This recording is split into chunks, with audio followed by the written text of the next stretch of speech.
So I'm back to discuss another big roster move after the E-League Major, which of course is the Brazilian Shuffle, so to speak. A much smaller one, though, as only two players are going to be moving around in this one in the top two Brazilian teams. Of course, it is FNX, who had departed SK for quite some time, now officially a part of Immortals, and then Felps, who had left Immortals some time ago and had long been reported and it's long been known he was going to join SK based on things we saw on social media and such. He has now, of course, joined SK. So we're going to get into that. Speaking of discusses, though, I did want to say that I am now finally naming this vlog series I've been doing for quite some time. I'm going to name it Dust Discusses, and then ... whatever the topic is. And I'm not sold on that title completely, but I just felt like I needed to name this series, like has something to refer to it as. And so let me know what you think about the name in the comments below. I'm also going to get a new graphic overlay for this series that'll actually have the name of the series in the top left instead of the big DMTV logo thing. So just trying to bring some small aesthetic improvements to the YouTube channel. I'm also going to get a whole new separate overlay for the Behind the Play series I'm doing as well. So definitely check that out. But yeah, I just wanted to get your thoughts on that in the comments below. It's just kind of like a little aside inside the middle of this video, so sorry for that. But now let's get back to the real topic at hand, which is this whole player swap between SK and Immortals. Now, when you look at SK, this team will go down in history as one of the greatest CSGO lineups of all time. And I'm referring, obviously, to the lineup that included FNX alongside, of course, Fallen, Coldzera, Fur, and Taco. So there's a big name to live up to for this team with Felps coming into it. I mean, this team, of course, won back-to-back majors, one of only two teams to have ever done so. Really looked like they were on track to win a third if a third major would have come a little bit earlier, back when FNX was still on the team, and something a little bit closer to ESL1 Cologne. Of course, we had a big break between ESL1 Cologne and the E-League Major. So they were really looking on point to just be like one of these big dynasties in CSGO, and they still will go down as that, you know, one of the teams that held the top team in the world status after the Fnatic period began to come to an end. When it was all said and done, that five played 17 international events. And I'm not including E-League Season 1 because obviously they got disqualified from that tournament. And I also took out the Max 5 Invitational and DreamHack Austin because those were smaller, like, regional tournaments within the Americas only. So I just looked at the 17 international events that this 5 played back when they were Luminosity and going through when they were SK. Of those 17 international events, they only placed outside the top 4 twice that I could find. So 15 out of 17 events, they were in the top 4. Of those 15 top 4 finishes, they took first place 3 times, 2 of which were majors, and then the other one was EPL Season 3. They took second 6 times, which includes IEM Oakland, EPL Season 4, ECS Season 1, IEM Katowice 2016, DreamHack Leipzig 2016, and the Faceit Stage 3 Finals, which was the first event that the 5 had ever played, which of course started off really rocky with that 16-0 loss to Fnatic on D2. Then they come back and they run the board and they make it all to the finals again. And then they had 6 other top 4 finishes that weren't first or second place. So just crazy, insane track record of success. And you also have to take into account that 2 of the top 4 finishes that were outside of a first or second place of those 6 were the 2 that included a stand-in with Fox over at the ECS Season 2 Finals and the E-League Major. Now, maybe I'm a little bit off of my math on some of these numbers, but even if I am, give or take a number or two, there's still just an incredible amount of success to look at there. You know, this team was really predicated on having a substantially deep map pool. You know, obviously Dust 2 was their permaban for quite some time, and then they kind of rotated to Cash, but then Nuke kind of became to a problem for them as well. As more teams started to play it more, that became a vulnerability, so they were kind of rotating between banning Cash and Nuke for the most part, but they were absolutely on point on the other maps, particularly Train and Overpass. But there was certainly a time where their Mirage was very, very strong. It did kind of weaken a bit towards the end, but Train and Overpass always seemed to just remain a really strong maps for this team. And then their Cobblestone really came around as well. They really started to be able to put good numbers on that also. So just an insanely crazy map pool. Their style also had their evolutions. You know, back when they were Kaboom, it was very execute oriented, very innovative executes, like the 5 smoke on Mirage was really big, really gimmicky kind of stuff, just really neat new approaches, new tactics to the game that were really fun to watch. And then they kind of were able to build this like really slow, methodical style, kind of like a Navi-esque team, where everyone had like really clearly defined roles and really drilled their role, and everyone knew what they were supposed to do. Everyone's on the same page, and they had just a good approach to the game. They knew exactly what to do in the early round. They knew what to do in the mid round, depending on what happened. It was like a flow chart that just kind of spread out. And then they had their late round plays as well. And they could eventually they were able to learn how to change the pace, to mix in some of their old school type executes along with the slow methodical style. And then there was a point where they would just learn how to play super fast pace a little bit more often. And so they just were so tactically diverse. And then they had just, great shot calling, Fallen one of the best in-game leaders in the world, if not still the best, and will go down in history as one of the best. And then, of course, Zeus, to his credit, had a lot of influence as a coach on that team when he was with them for quite some time. So incredible stuff. Incredible players. Obviously, Cole, best player in the world. Fallen, best in-game leader, perhaps best opera in the world. I mean, Kenny S seemed to have creeped back up to him towards the end. Obviously, Device really effective with his AWP. And so there's some other names out there, of course, but he really was one of the best operas, no doubt about it. You had Fer, this crazy aggressive player, was just a big playmaker, even really pushy on CT sides, could really give teams a lot to deal with. Taco played a lot of peripherals, also entry fragger, certainly could be a playmaker, certainly plays his role well, and even had some big events here and there. But FNX, you have to remember, was in fact a key piece to this team's success. I think that sometimes goes a little bit overshadowed just because of how good coldzera was and how good Fallen was and the reputation that a player like Fer had and how he was a star for this team before the moves came into place that brought in guys like coldzera and FNX and Taco and stuff like that. And before Fallen really rose to his levels with the AWP, Fer really was their guy for quite some time. So he has that reputation. So all that, factored together, I feel like FNX kind of got overshadowed. But you have to understand, this guy put up consistently good numbers in almost all the international events that they played. And very rarely did you see him go negative or have an off event overall. Maybe he wasn't putting up as big a numbers of coldzera. Maybe he wasn't as flashy as a Fallen or a Fer in playmaking, particularly like in early round situations. But he was a great late round player, very clutch player. He obviously had a good reputation for being able to clutch out rounds and finish things off. Cold, of course, also quite clutch, but FNX was really that for this team. Like I said, just really a rock for this team. I mean, he played a lot of lurk roles, a lot of supportive type stuff. He was more of a passive rifle, like I said, really more known for late round stuff, or maybe like third guy in type of thing at most. But just an incredible player.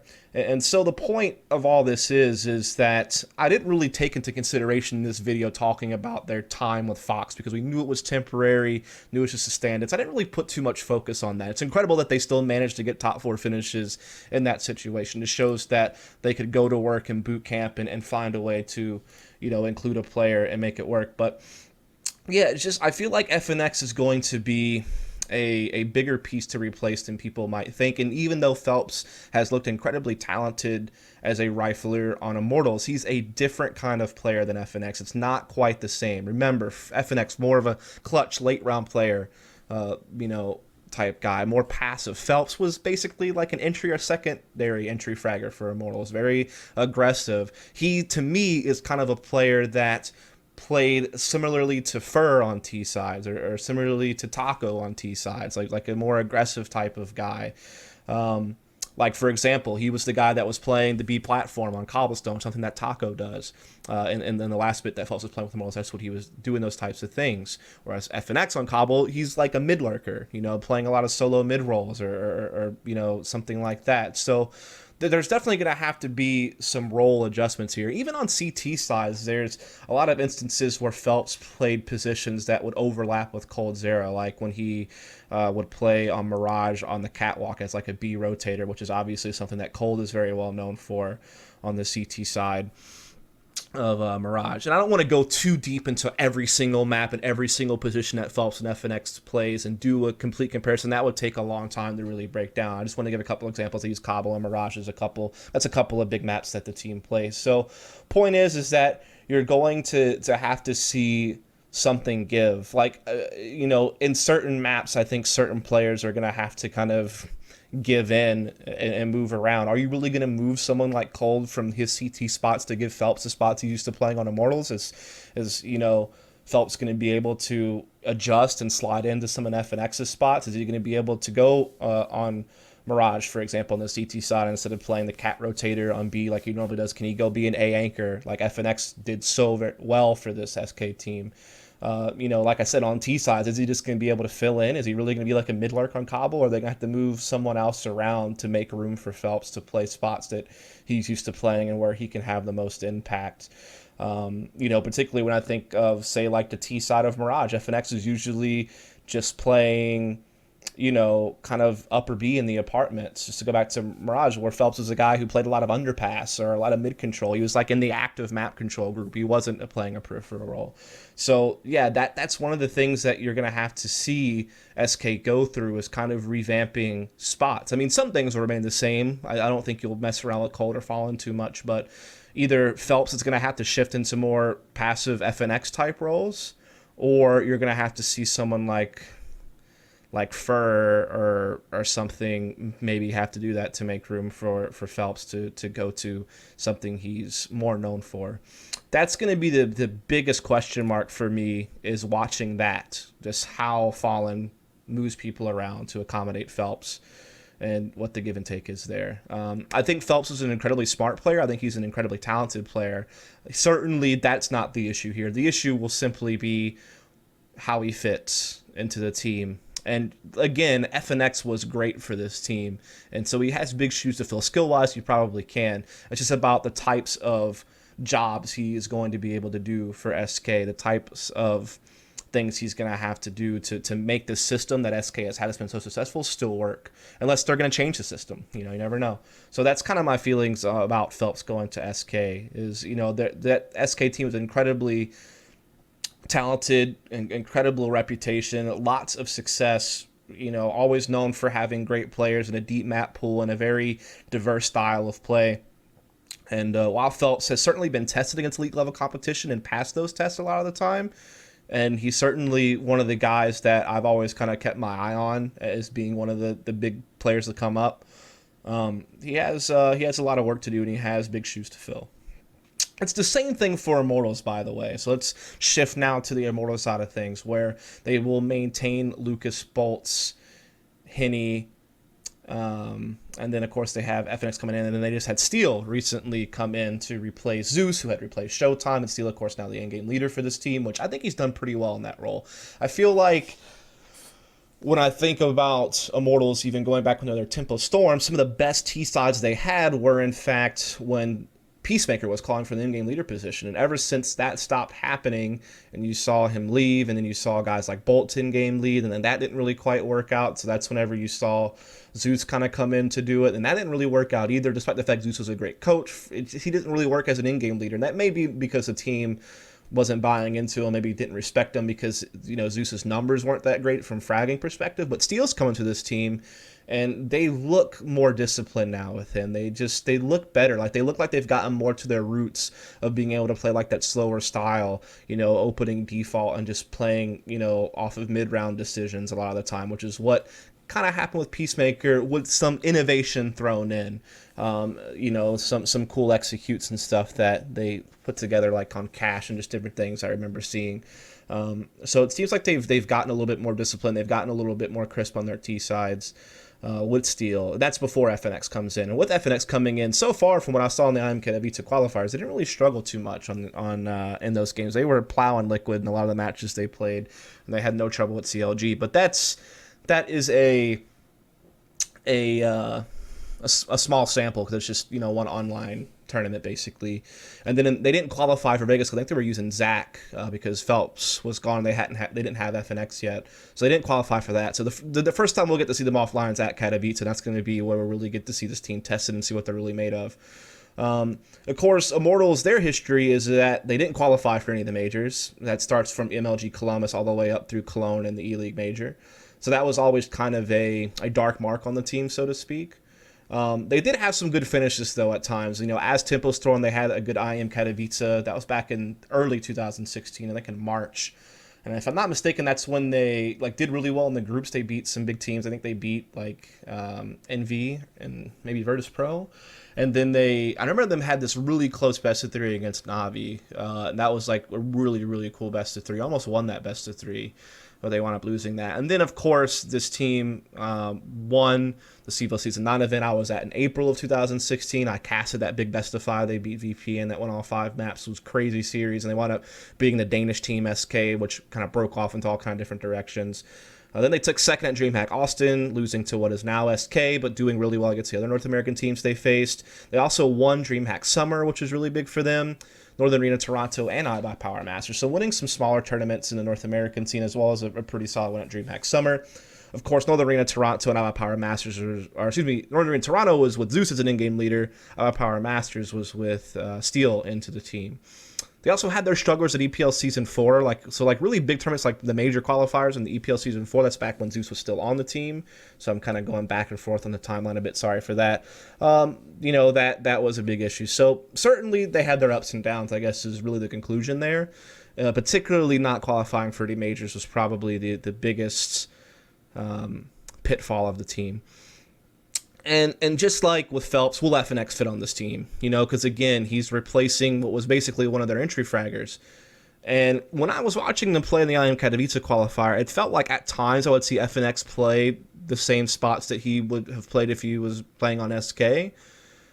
And so that meant that guys like Bolts or Steel were having to kind of follow up Lucas as an entry duo. So Steel and Bolts, normally peripheral role players, usually, when they were playing together was like Steel on one side of the map, Bolts on one side of the map, and then you had like Lucas and Felps as an entry combo and Henny floating around with the AWP. That was basically what they almost always ran. And Bolts had been doing that for quite some time, and every player, whether it was Showtime, then Zeus, and now Steel, always played the other one. So this is going to be certainly a big change for either a guy like Steel or a guy like Bolts or a guy like FNX, whoever it's going to be, that's going to be like a second entry guy behind Lucas. It's going to be a big change for them for their career. And I felt like I was seeing each of them do it a little bit. Like, I don't know if they really know for sure who it's going to be. Like, I think it seems like it's going to be either Steel or Bolts who's going to have to give into more aggressive rifling role. Because it seemed like FNX was usually playing his same spots on SK on T sides, but there were times where I saw FNX take a bit more initiative than maybe he would have when he was on SK, like when they were going for long A-Hall's control on Cobble. I saw him leading that a couple of times when they were really focused on A. So maybe they'll float that around. Maybe it won't be consistent, or maybe they're still trying to figure that out. Just like I said with Felps, it's going to be an adjustment that FNX is going to have to make, or someone else on Immortals is going to have to make an adjustment. And while their online play, though very limited, they only really played against Liquid and CLG, looked good, it's really hard to know how they'll really look in the long term in online play for big leagues, as well as once they get to some offline tournaments, which will be Katowice. That will be their big test that's coming up not too long after I record this video, just like a month or two. I think that's in March of 2017, and we're just a month away from that, basically. So yeah, this swap, it doesn't really leave either team too severely hurt. It's almost a win-win, but it's one of those situations where, again, both players either have to make big adjustments or their teams have to make big adjustments. And whether those teams and players that are going to be involved in that will survive through those changes and come out on the other end doing just fine is going to be the big question. It seems like SK have proven that they can make it work. Like, they can be adjustable and they can still be a top 4 team, based on what we saw during the whole Fox stand-in. And Felps is talented enough to where I'm sure Fallen, in his infinite wisdom as a highly reputable in-game leader, will figure out a way to make that work. So I think that SK will still remain a pretty consistent top 5 team in the world. Whether they'll get back to winning titles more regularly or not, not really sure. There's a lot of big teams coming around, like with the new G2 and the new old Fnatic and what we've seen from Astralis. It's going to be difficult for them to be constantly winning titles, but I think they'll remain a consistent top 5 team. When it comes to Immortals, I think they should get better from this. I mean, someone like FNX clearly is going to bring a lot of experience to the table outside of the talent he can bring as a clutch late round type player for them. Something they have had, I think, with like Bolts, but you're adding another guy who's very clutch to this team and who has a shit ton of experience and could probably